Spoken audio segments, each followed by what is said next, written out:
Hey, good morning, Saturday morning. How's everyone doing? It's John again. Gonna play Immaculate Grid. I think I'm on like 293 or something like that. We'll see as soon as I open it up. I think I did. Finally got a win yesterday. I actually got two wins. I played Grid number 30 as well. I guess the Milwaukee Brewer Hawaiian shirt is lucky. Who knows? I'm gonna not wear that continuously though, because that would smell pretty bad. Because that's just how clothes work. Wearing my Wisconsin home shirt, which is not actually been my home since 2007, but that's all right. I guess technically it was my home of record till like 2017. In any event, let's get into it. Let's play. No need to get hung up on technicalities. All right, so we've got that's yesterday. I guess this was actually yesterday's rarity grid, which had or a non-rarity grid, timed grid, where I had some really low rarity scores, except for Cy Young winners in the middle. And actually, it wasn't yesterday's; it was grid number 30. So I'm gonna do the thing where I delete that, hit go, hit that. All right, so we need Hall of Famers, catcher. Okay, gotta go. Raleigh, or that's right. I don't want to do that. Berra. I just remembered I'm doing the time version. Let's see, Wilson Ramos. Sure. Sandy Alomar. Winfield will work there. Tim Raines will work down here. Napla Zoe. Tris Speaker. Um, let's see here. Tony Perez and Jeter. All right, got it in 51 seconds. Probably should have done a lot faster than that. I did catch myself. I was going to do a much rarer one, and I just decided to save it. So maybe I shouldn't do that. I mean, maybe I should just play my first instinct. So many Hall of Famers that Derek Jeter comes in at 3%. The highest is Yogi Berra at 10. It's interesting because you've got catcher right next to it. Jorge Posada beats out Berra for catcher though, which is barely.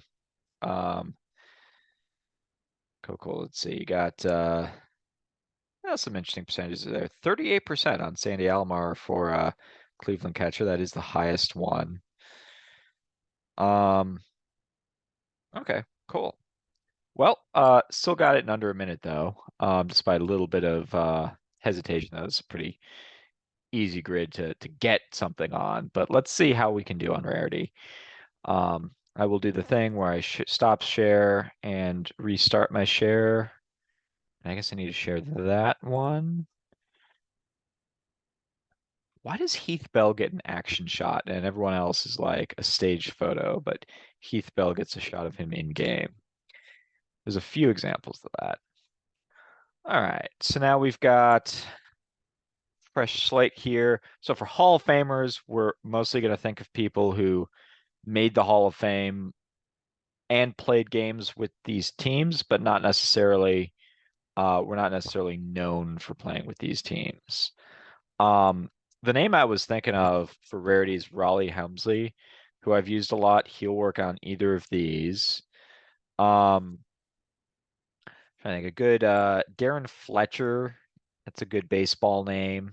Um, he'll work for catcher, 90s or so for the Expos.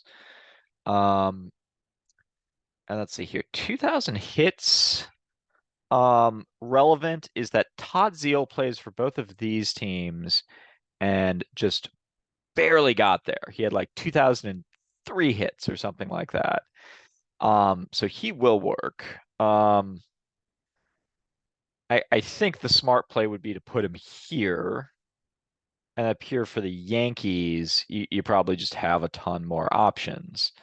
Um, and the question is what kind of person with um, a kind of person who just kind of comes into New York briefly and then leaves or finishes career with the Yankees or something like that. Um, let's see. And over here, I think I'm gonna go with about Jack Chesbo. Now he's in the Hall of Fame. Sub 1%. I probably could have done better on that. 40 game winner in 1904. Um, let's see. Some other let's see, Cleveland Hall of Famers. So Bob Feller was the highest one. Um, Jim Thome will of course work. Dave Winfield would work, but I've already used him. Eddie Murray would work. Um, I guess you have a decently long string there. People not making the Hall of Fame, or I assume not people making the Hall of Fame. Um, Frank Robinson will work. Frank Robinson will also work over here. I actually wrote about this in my book, so I'll do a quick segue. Is that Frank Robinson was player manager of the Cleveland Indians in I believe 75 and 76. First black manager in MLB history. I believe the second or third last, and Pete Rose, and I think maybe Jim or Joe Torre, in his final season. I'm not actually sure on Joe Torre. He definitely played and managed in the same season. I just don't know if it was at the same time. Anyway, um, so anyway, Frank Robinson was like the second or third last player manager. So he wrote himself into the lineup. Now Pete Rose wrote himself in the lineup all the way, and he was going for 4,000 hits, although he was also walking a lot as player manager, which I also wrote about in my book. Now Frank Robinson didn't put himself in the lineup. The only position that he could really play was DH at that point. I mean, he's in his early 40s. Knees are shot by this point. Still a pretty good hitter, but he's probably the second best hitter on his team. Rico Carty, who also had no business playing anywhere in the field, um, was the main DH for Cleveland at that point in time. Anyway, so he didn't give himself that many plate appearances, and the reason I wrote about it in my book is he was so close to 3,000 hits and 600 home runs. He finished with like 29, 30 hits and 586 career home runs. He was right there for both of those milestones, but he unselfishly did not put himself in the lineup because he wanted to spare the crowd the sight of either him or Rico Carty playing the field. I think it's a fun fact. Anyway, I spent a lot of time on it, so I'm just going to throw him in there. I don't think that's going to be the best. In fact, no, it's not. Let's go. I spent a lot of time on it, but let's go Earl Everiel, who I know works. I think works. Now I'm second guessing myself. He works. Sub 1%.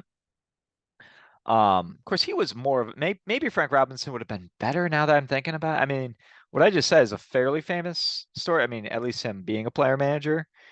Um, and maybe, yeah, maybe I could have done better than that.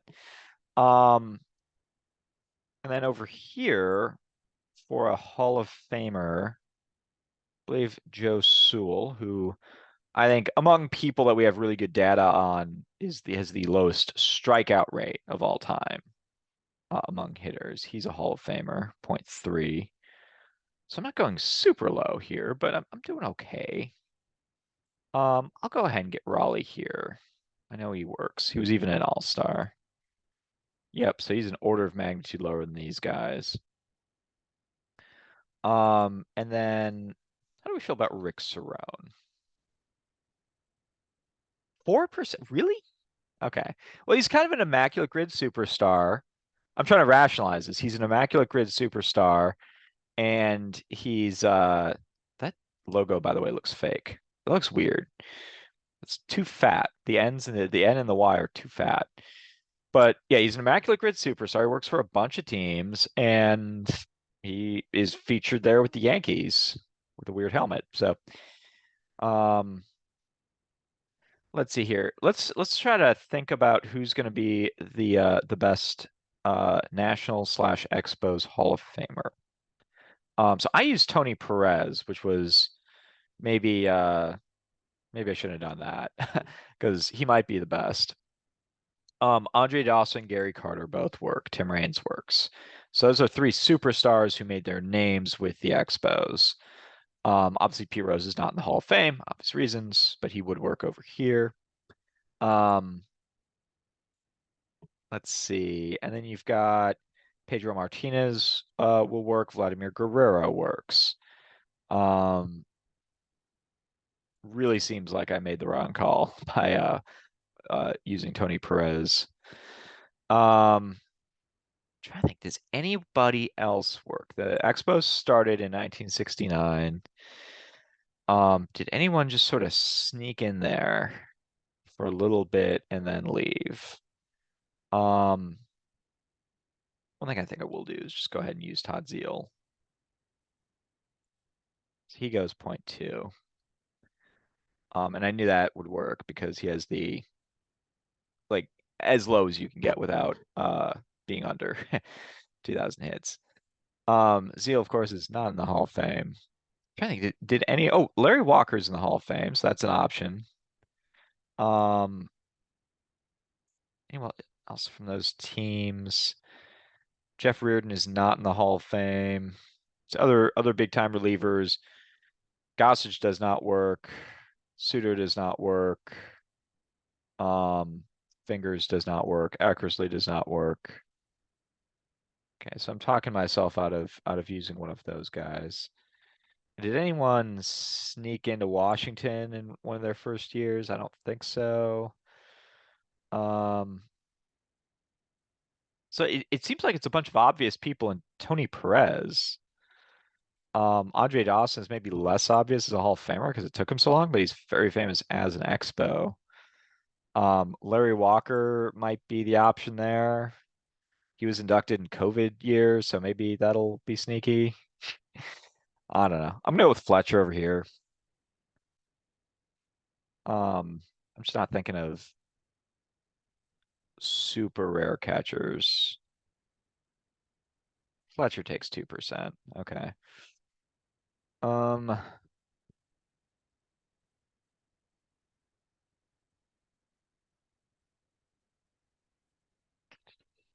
is there anybody else who's in the Hall of Fame for the Expos? Or in the Hall of Fame at all? Oh, Randy Johnson. I don't think that's going to be that rare though, but it might be rarer than all the other people I just listed. Um, Bartolo Colon should be in the Hall of Fame. Not really, but I would, I would delight in seeing him there.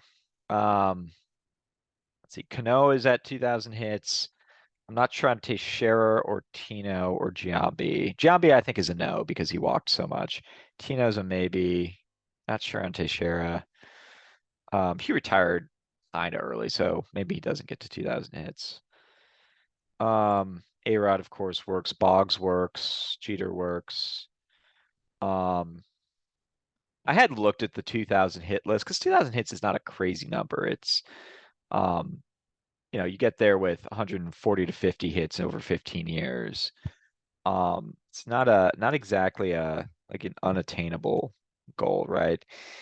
Um, I'm just trying to think of guys who would even be kind of sneaky in getting there. How about this one? Let's try Ken Griffey Sr. Pretty sure he gets to 2,000. Okay, so that's sub one. And I haven't come up with. I think I had the best one at Tony Perez is my guess, and I've since listed Dawson, Carter, Raines, all known as Expos. Larry Walker played for the Expos for several years, more famous for the Rockies. Randy Johnson, and Pedro Martinez, who I don't think are particularly sneaky, um, even though they're known for other teams. And then Vladimir Guerrero. That's everyone I've thought of. Obviously, Pete Rose is not in the Hall of Fame. I'm trying to think if there's any like I know Necro and Steve Carlton, these guys bounced around a lot, but they didn't play in Montreal. So you're not going to get like a Marichal. Spawn is gone by the time the Expos are around. You're not going to get any of these guys who kind of bounced around late in their careers that I'm thinking of. I think I'm actually going to go with Randy Johnson, but I've actually got his rookie card right there. You can't see it in the view, but it's right there, Donruss 89 with the Expos. Let's go with him. 12%. There were 10 options, which means I was missing somebody. And the fact that Pedro, that means they were averaging around 10%, but Pedro was at 21. We know Tony Perez was at like 3. Who did I not think? Oh, Pudge Rodriguez and Lee Smith. I was on the right course by thinking of relievers, but I don't think Lee Smith registers to me as an expo. I'm not saying I never knew that. I'm saying I don't think I was ever going to think of that. Um, Pudge Rodriguez, I did know. He caught Steven Strasburg's first start. So, um, and there was actually an article on my old blog, not by me, but by my colleague who was also writing on that blog. He wrote an article about how um, he attributed Strasburg's great first start of his career to Pudge Rodriguez's game calling ability, and he really like broke it down. So it's interesting. Like I think some of these guys who are better known for the Expos would have been better than Randy Johnson.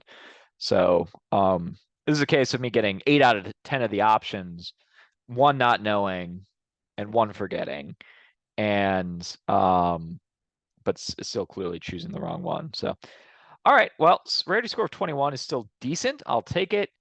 Thanks a lot for playing, and have a wonderful rest of your weekend. Peace.